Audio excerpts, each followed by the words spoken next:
কলকাতার জনপ্রিয় অভিনেত্রী শ্রীলেখা মিত্র আবেদনময়ী অভিনেত্রীর পাশাপাশি কমেডি শো মিরাক্কেল এর বিচারক হিসেবেও রয়েছে তার জনপ্রিয়তা।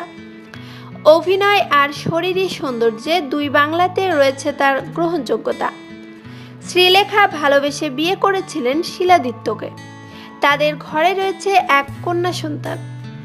দীর্ঘদিনের সংসার জীবনের পর মানসিক দ্বন্দ্বের কারণে মেয়েকে নিয়ে আলাদা থাকছেন শ্রীলেখা।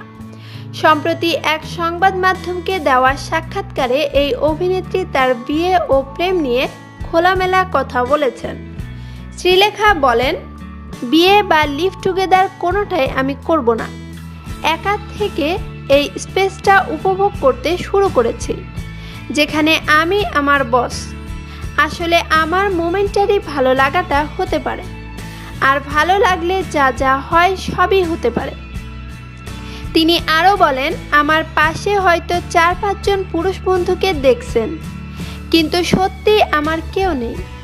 তবে এই জন্য কোনো হা-হুতাশ নেই। আমার খিদে পেলে খাবো, ঘুম পেলে ঘুমাবো, শরীর চাহিদা থাকলে তা পূরণ করব। তার জন্য প্রেম করতে হবে এর কোনো মানে নেই।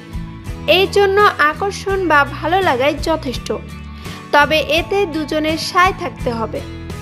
মেয়েকে নিয়ে তার একার সংসার ঠিকঠাক মতো চললেও মনের গভীরে যেন এক শূন্যতা রয়ে গেছে।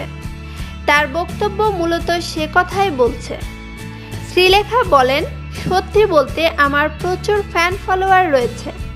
তারা ব্র্যান্ড শ্রীলেখাকে বেশি পছন্দ করে, কিন্তু মানুষ শ্রীলেখাকে কজন জানতে চায়, কিংবা তার চোখের কোণের কালিটা কজন দেখতে পায়।